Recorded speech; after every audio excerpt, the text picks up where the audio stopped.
Me pakattiin kotimatkailuautoon ja lähdettiin 39 päiväksi tien päälle. Tavoitteena yli 6000 kilometriä ja 6 eri maata. Suuntana Eurooppa. Matkusta kanssamme.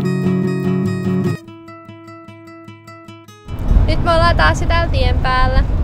Toi eilinen leirintäalue oli vähän oudohko, että siellä ei siis ollut niinku numeroituja paikkoja tai ainakaan meille ei annettu semmoista. Ja sit siellä oli hirmu kapeat kujat ja sit siellä oli autoja parkittu sinne kujille ja siellä ei ollut minkäänlaista karttaa mistään niinku palveluista, että siellä ei ollut merkitty vessan tyhjennystä tai vesipisteitä tai mitään. Se oli vähän hassu ja outo ja sitten me vaan ajettiin ja laitettiin sinne vapaaseen kohtaan meidän auto, jäätiin siihen yöksi. Mut sit sinne tuli vielä lisää ihmisiä ja ne pujotteli sit siellä väleissä, niin sit me just mietittiin, että milloinkohan joku kolhasee jotain ja me yritettiin itse ajaa siis alun perin varovasti, että me ei osuttais kehenkään. Niin sit kohta kuului jysäys ja sitten semmonen yksi perhe ajoi päin yhden pakettiautoon. Sitten ne kävi siinä sitä selvittelemään. Ja kaikki kyltit siellä oli siis vaan saksaksi, mitään ei lukenut missään englanniksi. Senkin takia meillä oli hankaluuksia löytää siellä kaikkea, mutta onneksi ne muut ihmiset sitten neuvoi meitä. Ja täällä Saksassa muutenkin ihmiset ei osaa englantia melkein yhtään.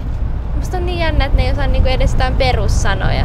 Mut sit me lähdettiin aamulla siitä leirintäalueelta ja käytiin siinä kylässä kaupassa ja leipomossa hakemaan vähän tuoretta leipää. Siinä kylässä oli tosi paljon viinin kasvatusta, että ne kaikki kukkulat oli täynnä viiniviljelmiä.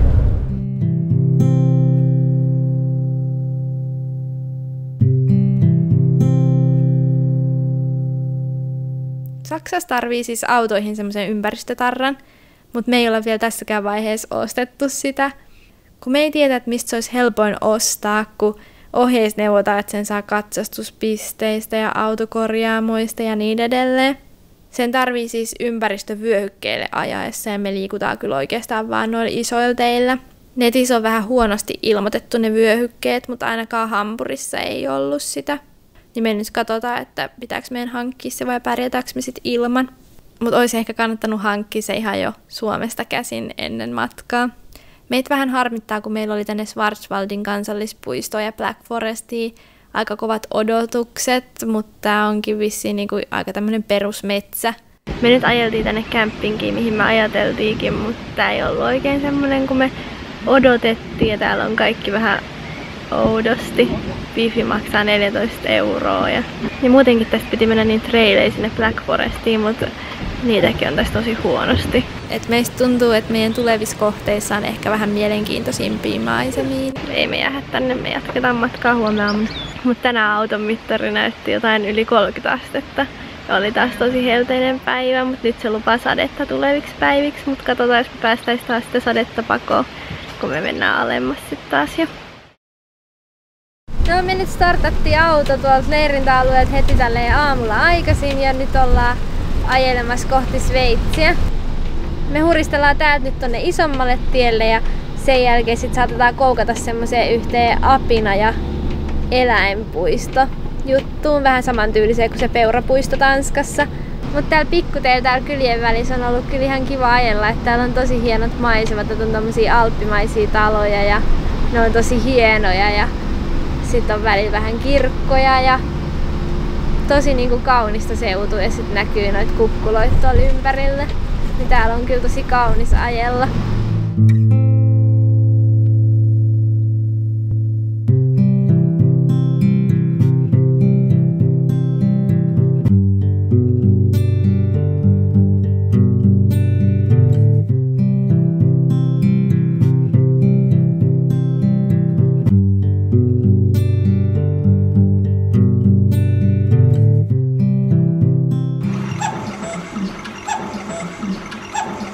Nyt kun me hurauteltiin täältä, niin me ei tiedettykään, että täällä oli tää käkikellojen kotipaikka, niin täällä oli monta turistipuotia, niin me pysähyttiin tuohon yhteen.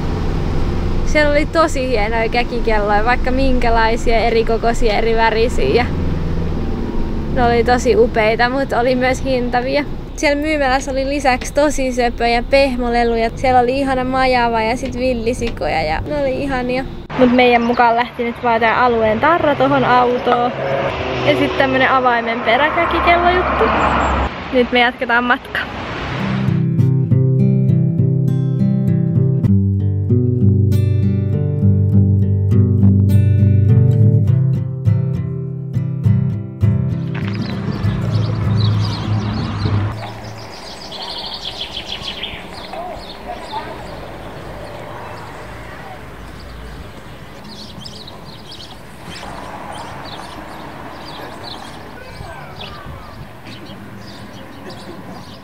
Me käytiin just tämmöisessä Affenbergsalem apina- ja eläinpuistossa.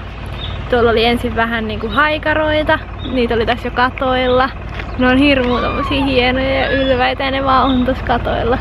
Noissa pesissä ja lentelee hienosti. Niin niitä oli ensin tuolla puistossakin ja sitten sen jälkeen siinä oli kaikki sorsia ja joutsenia ja muita. Täällä Affenbergsalemissa apinavuorella on yli 200 berberiapinaa 20 hehtaarin aitauksessa. Berberiapina on uhanalainen laji. Ennen tonne apinoitten luo menoa täällä kerrotaan turvaohjeet. Siinä oli myös suomenkieliset ohjeet semmoisessa kansiossa. Ja tuolla reitillä on paljon henkilökuntaa. Ja sit siitä portilta saatiin käteen niille semmosia herkkupopcorneja mukaan. Ja sit kun ne apinat istu siellä orrella, niin sit niitä sai syöttää metrin päästä. Niin sit ne otti kädestä niitä popcorneja, niin se tuntui hirmu kivalta, kun ne nappas sen siitä. Mut ne oli hirmu söpöjä ja semmosia omia persoonia, erilaisia. Ja meillä on kylmä sää siellä. Sieltä tykkäis olla siellä. Moikka! On hirmu pieni. Se näyttää hirmu fiksulta.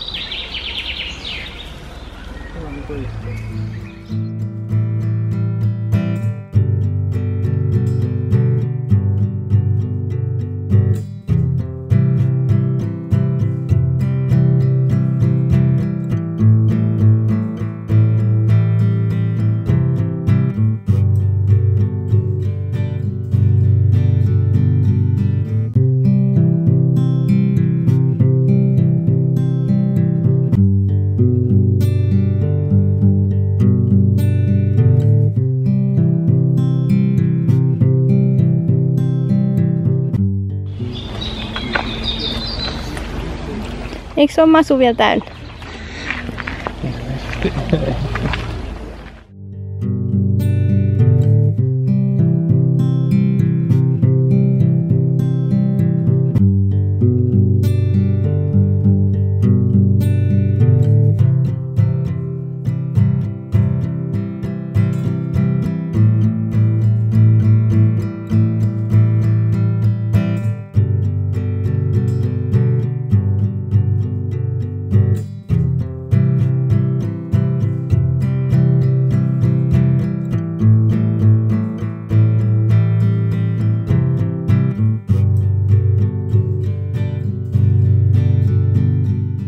Tää oli kiva visiitti. Toi oli 9 € aikuiselta toi pääsylippu tonne.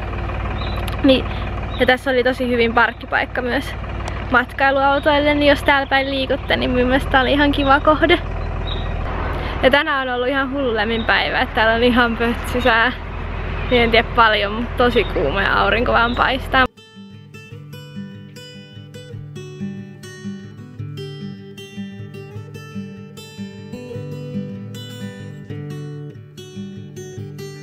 Ja kun me käveltiin pois tuolta, niin pääportilla oli just menossa haikaroitten ruokinta.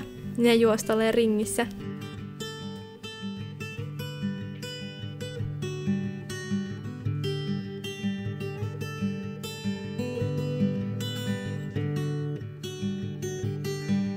Mut nyt me jatketaan sit Sveitsiin ja Zürichiin vielä illaksi.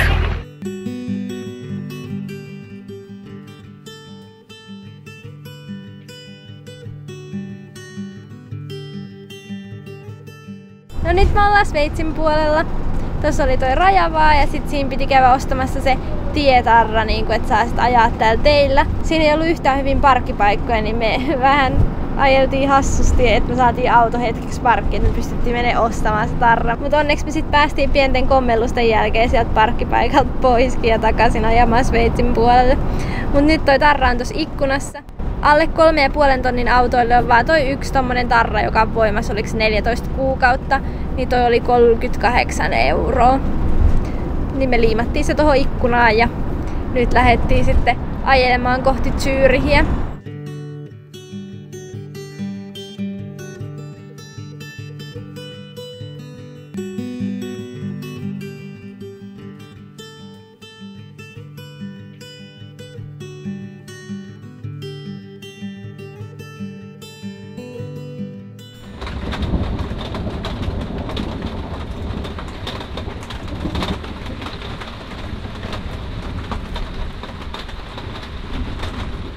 Me tultiin tänne Zyrihin lähelle tämmöiseen leirintäalueeseen yöksi. Täällä oli aika täyttä, mutta meille järjestynyt tästä yksi tämmönen sopiva kohta, mihin saatiin nyt yöksi auto. Ja onneksi saatiinkin, kun kohta alkoi sit ihan hirveä ukkosmyrsky. Se tuli ihan tähän päälle, sen kun vaan salamoi ja sato hullusti. Mut onneksi tossa on vissi joku ukkosen johdatin tai joku tossa. Nyt se alkaa onneksi pikkuhiljaa laantumaan, mutta saa nähdä, että tuleeko se yöllä takaisin, kun se on luvannut nyt aika huonoa säätä seuraaviksi päiviksi. Huomenna en tiedä sitten, mihin jatketaan. Seuraavassa jaksossa huikeita alppimaisemia. Muista tilata kanava, jotta pysyt mukana seikkailuissa.